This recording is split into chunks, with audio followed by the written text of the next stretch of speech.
Hi, I'm Jim Ellis. We're going to look at Blue Bossa. We're going to work on soloing over it, so we're going to think about some concepts to improvising on the chord changes. This is Blue Bossa by Kenny Dorham.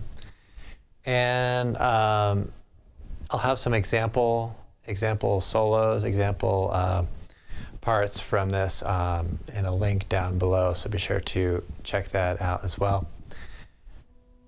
All right, well, let's get started here. We'll start with the chord changes. I'll play a sample solo to begin, and then we'll take it from there. 1, 2, 3, 4.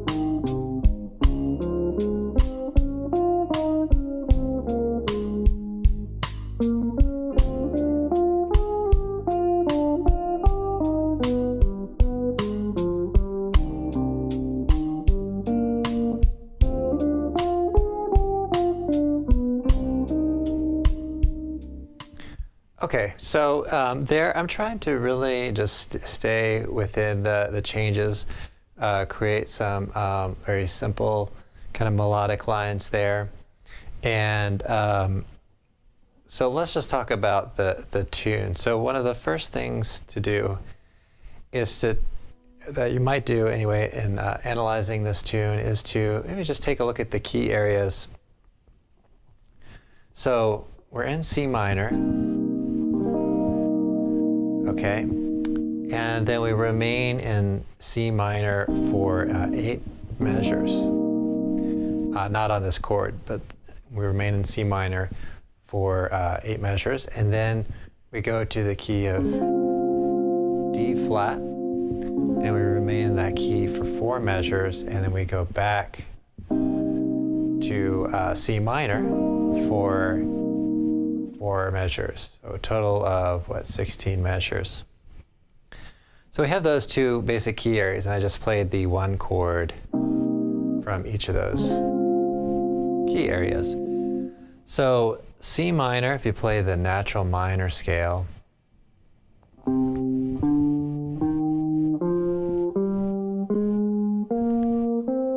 okay, that has 3 flats. Now we will make some changes to that as we're in C minor to adjust for some of the changes. But if you're not ready for that, you can simply try soloing over 3 flats, just C minor.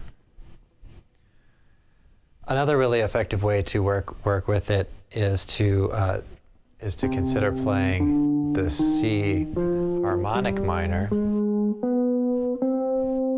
And that way you have this kind of built-in G7 chord, which will help create some push and pull back and forth between the C minor and the G. So that 1-5 relationship. Okay, so those are 2 scales that you might want to really think about on C minor. Okay, and there are others, but I'm just kind of keeping it simple for these purposes. So the next kind of key area, because we're just kind of taking the broad approach right now. So then we have D flat. So that has 5 flats. Okay, so 2 more flats than the C minor. Okay. So one thing that you can do is kind of work within the D flat major scale, and you wouldn't necessarily need to play in order or anything. You can mix it up. And so the A7, the 5 chord, and D flat is kind of built in to the scale itself, so we don't really need to make changes to the scale. to make that happen. All right, and then we go to C minor. Okay, so I'm going to play a solo, and I'm just going to essentially play those two key areas, and I may work in that C harmonic minor. So I'm going to work at kind of illustrating the changes somewhat, but really thinking of it as far as just key areas. 1, 2, 3, 4.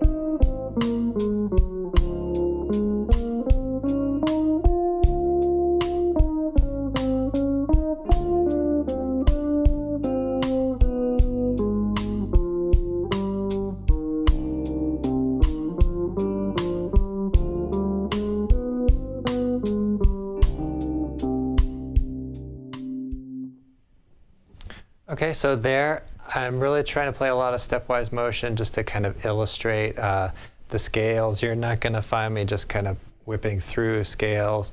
I might skip over some notes, I might move them around and that kind of thing. So hopefully you will attempt to do that as well. Okay, so now another approach is to really try to emphasize particular notes from any given chord. So the C minor, we're going to try to basically take the third of each chord. So on the C minor, that happens to be the E flat, so that's a minor third. So we'll try to play that note. We'll play A flat on the F minor. The F note on the D half diminished, B natural on the G7, okay, and then back to the E flat on the C minor. Then we're going to play G flat on the E flat minor, the C on the A flat 7, and the F on the D flat major. The F on the D half diminished, and the B on the G7, and the E flat on the C minor, F on the D half diminished, B on the G7. Okay, and I may not necessarily play those on the second or third strings, but that's essentially what I'm going to do in this next exercise.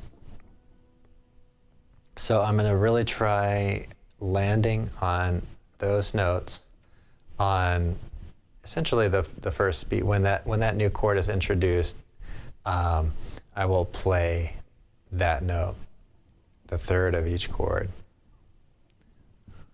1, 2, 3, 4.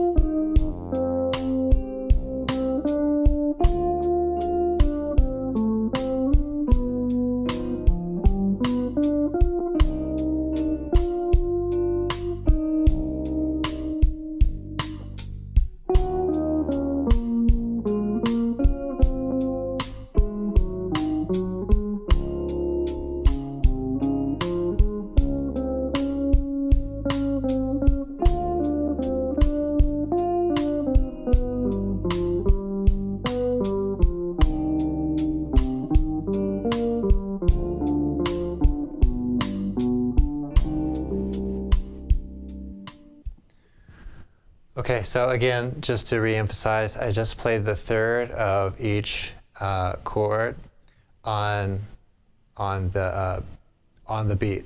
So that's one way to really establish the chords. The third is a really kind of strong, gives you a strong idea of what the chord is it's minor or major. It also, since your bassist most likely be playing the root note, it creates a little harmony with that, and then it kind of propels things forward, as opposed when you compare that to playing the root note. Okay, so the third is a really good place to go on that. Okay, so the next step with that you might consider is to play the third, and then play the. So let's go. So I'm on F minor there. Let's go to the third of E or C minor. I play the third of that, and then I play the seventh of the current chord just before I play the third of the next chord, and just keep going with that motion. So, and then into F minor. Now the next chord, and that kind of works when there are circle of fifths things going on. So the next chord will go from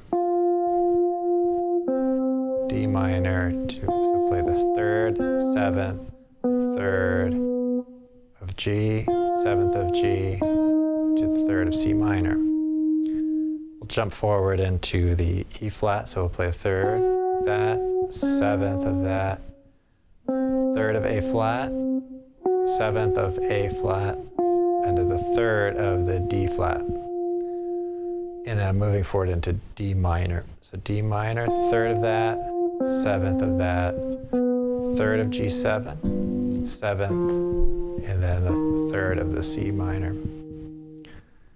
And then we can turn around back to the beginning.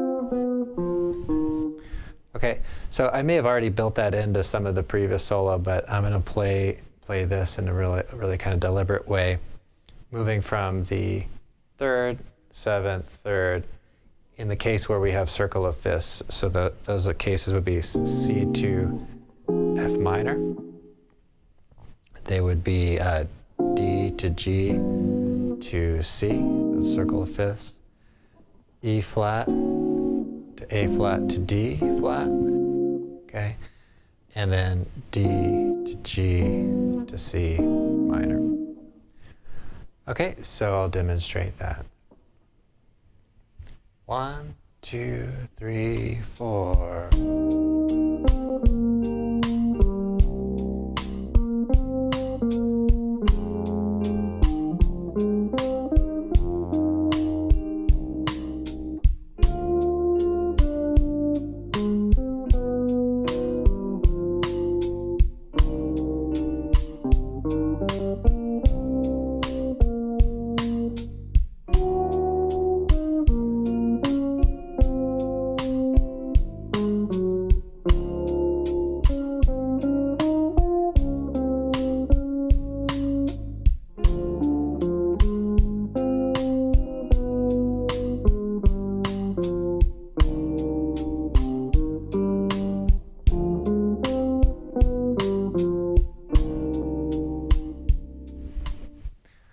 Okay, so that gives you an idea of that third to seventh. And this isn't necessarily the only thing you'd ever do, but this is just a really good way to clearly mark out the chords and to suggest the chord changes. Okay, so now we'll talk just a little bit in general about playing arpeggios. Okay, so playing arpeggios, playing from any note within the given chord. So C minor, you might start on the fifth, you might start on the third.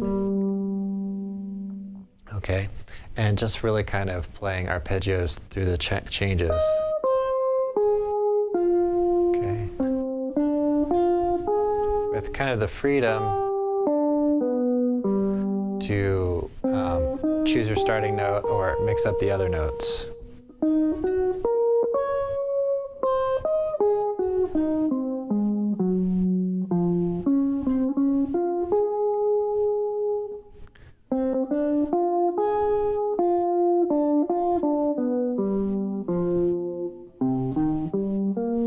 Okay, and there are a couple of things that you can do too. So let's say on the G7, you can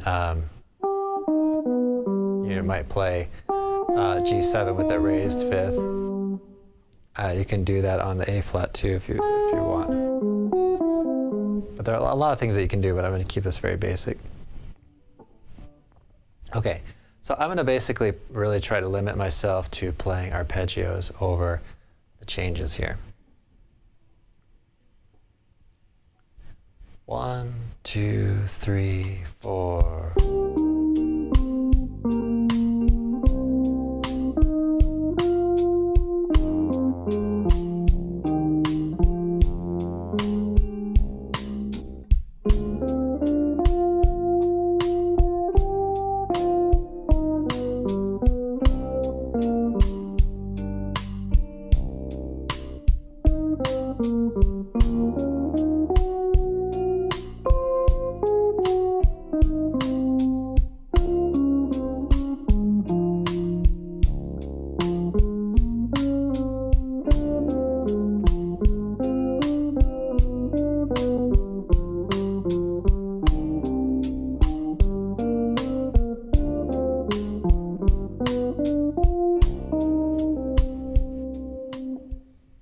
Okay, so basically playing through with the arpeggios. This time around, I'm going to add some nines to it. So add a little bit more variety. So so we'll have D's on the C's and G's on the F minors. Okay. The half diminished chord, I'm not going to play any nines on that. I'm going to play a flat 9 on the G7. And again, D on the C minor, F on the E flat minor, the B flat or A flat, E flat on the D major 7. Okay, and then again, A flat on the G7 and D on the C minor. All right, so so let's kind of go through it. So there are a couple ways to kind of think about this. You can kind of create a new arpeggio if you want to think of it that way. You can play a third above the root note and play an arpeggio from that note in the key or mode that you're using. So in the case of C minor, that would be an E flat. And you can see we end up on the D.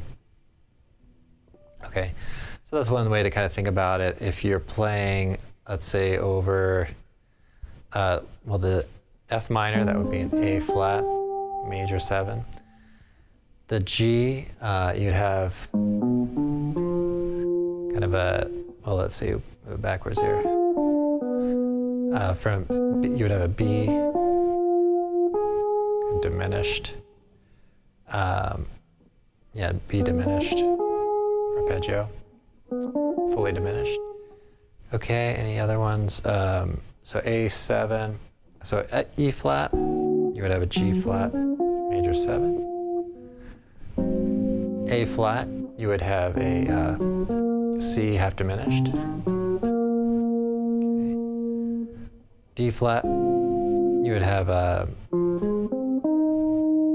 the F minor 7. Okay, I think that pretty much covers it. So anyhow, I'm probably not going to be thinking that deliberately about all of that, but I'm just going to play arpeggios and I'm going to include the 9, so you could also think about it that way. So let's hear how that sounds. 1, 2, 3, 4.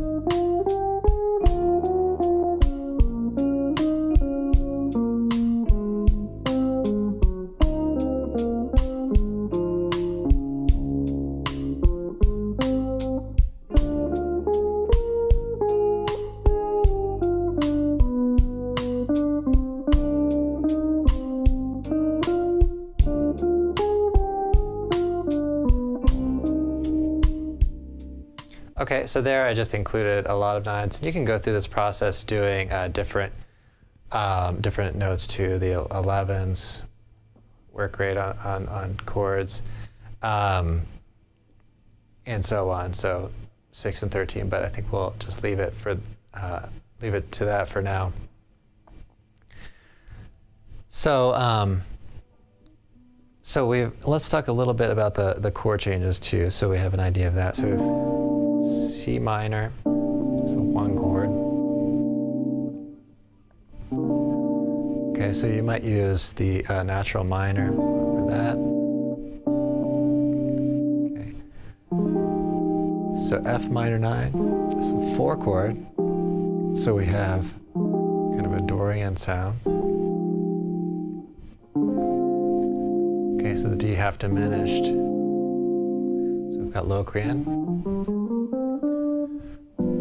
And then the G7. So what I'd recommend here as a starting point would be to play the harmonic minor, C harmonic minor, which gives us a mixolydian with a flat 9 and a flat 13. Okay, going to the C minor. So E flat, that's Dorian. A flat 7, it's going to be mixolydian. And then D flat, that's going to be Aeolian. You could also work in Lydian into that. Okay, and then we're back on D Locrian to the G mixolydian, the flat 9, flat 13. And then back to the C Aeolian or natural minor. Okay, so hopefully some of these approaches have kind of worked their way into your playing a little bit. You might want to review the video again, but let's try having you take a solo, and I will play the changes for it. So I'll give you one count of 4. 1, 2, 3, 4.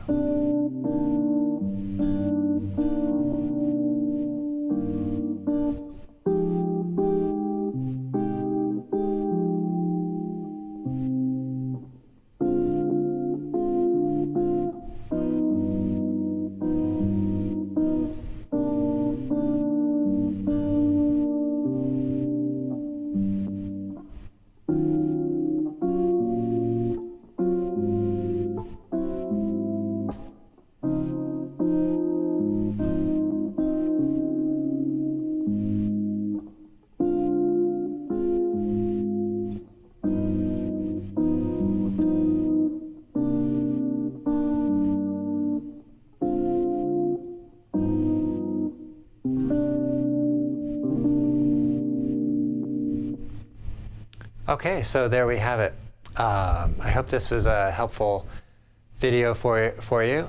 Please remember to like the video if you're learning something from it and enjoying it, and also subscribe to the YouTube channels for more content like this coming out.